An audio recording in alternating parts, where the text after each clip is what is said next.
Hi everyone, this is God's Girl G, and thank you so much for joining me today. If you are new to my channel, welcome. And for those of you returning to this channel to watch this video and you're not already subscribed, I'm going to encourage you to do so by clicking the subscribe icon below. And if during the course of watching this video you hear something that you like, why don't you click the thumbs up icon, comment below, or better yet, share this video with someone who you feel could benefit from this information. With that stated, let's get into today's discussion. Loneliness can leave us questioning our value to others and where in life we belong. Feelings of loneliness can be very prominent during the times of the holidays because the focus is usually on spending time with family and friends. The commercials, the conversations at work, what you see posted on social media can all be emotional for you if you're struggling with feelings of loneliness. Now, we can feel lonely for a number of reasons. It may be that we feel left out, abandoned, and rejected, or it may be due to changes in our circumstances. Perhaps we've suffered a loss and are grieving. We could have moved to a new town where we don't know anyone. We could have just started a new job or retired, or the kids may have just left home. But it's not always our circumstances that causes our feelings of loneliness. So what's the difference between loneliness and isolation? There is a difference. Isolation is actually the physical separation from other people, such as living alone. While loneliness involves the thoughts and distressed feelings of being alone or separated.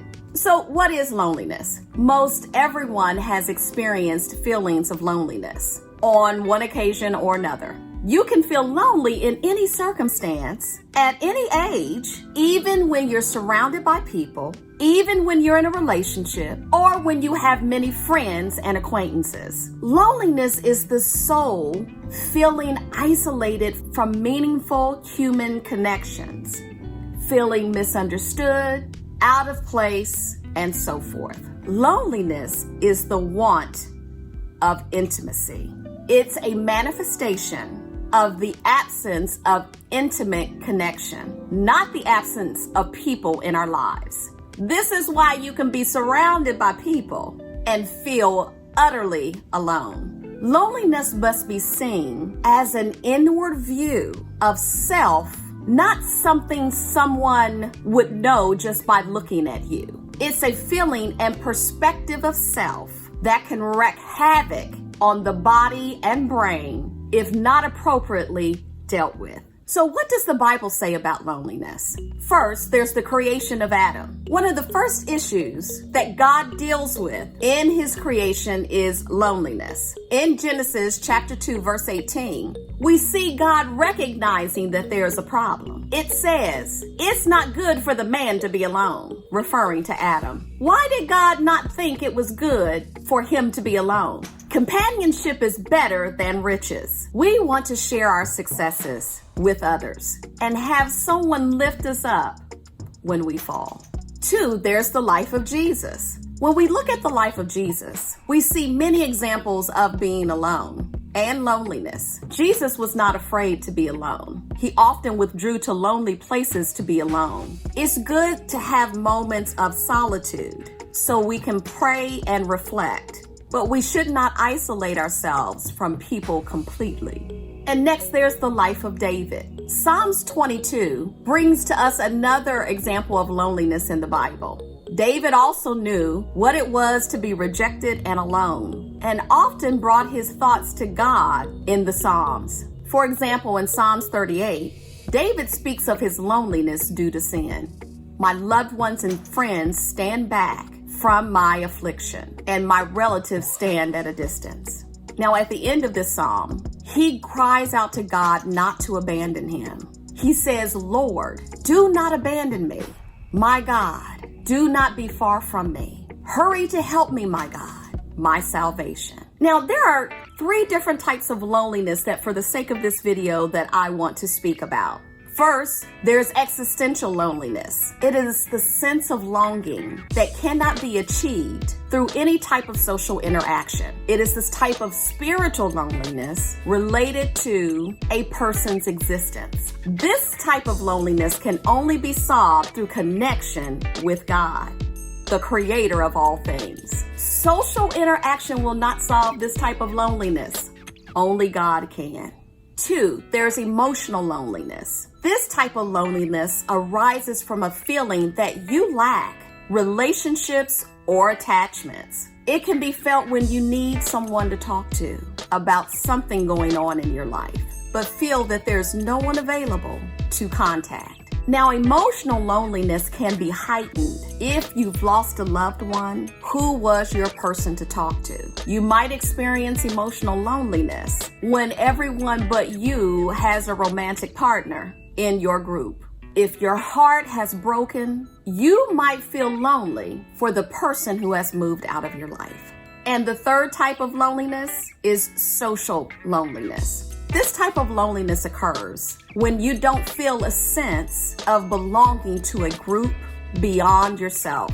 You might even feel social loneliness, even when you're in a romantic relationship with the person that you value.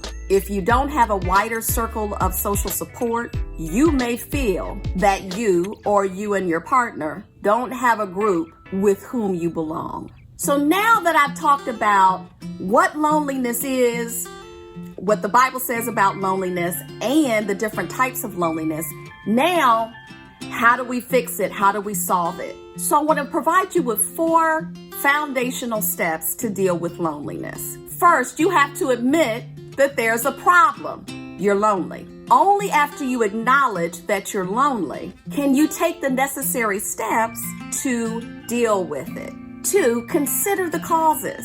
Evaluate your life honestly in light of what's going on in your life and determine what the root cause of your feeling lonely is about. 3, accept what cannot be changed. The death of a loved one, a relocation away from old friends, and other unalterable circumstances must be faced squarely.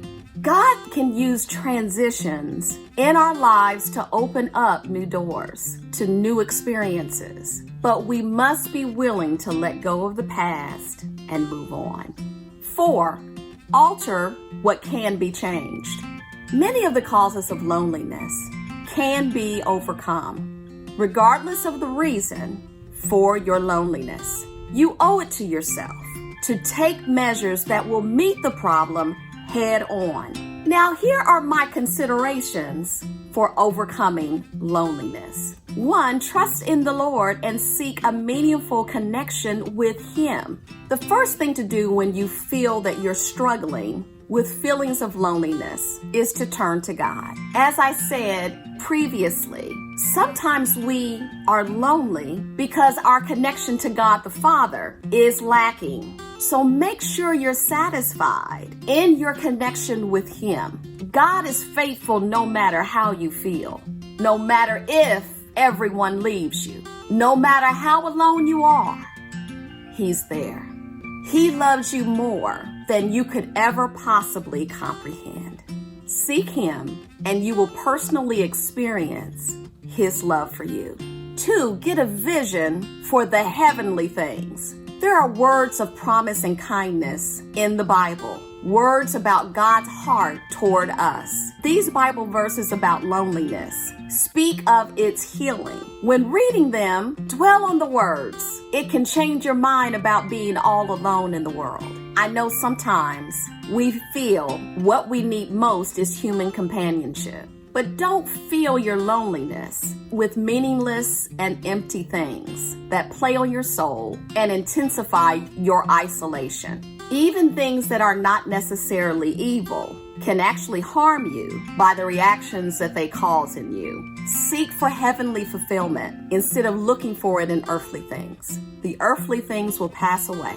They are temporary, but the heavenly things are eternal. 3, work for meaningful connections instead of waiting for them to come to you. It can be easy to relish in the role of victim, to think no one has it as hard as you do. It's the devil feeding us reasons to make us think that that's true, which makes us feel justified to indulge in self-pity. When the temptation comes to sit by yourself and wallow in your feelings, overcome them and go out and do something with and or for others.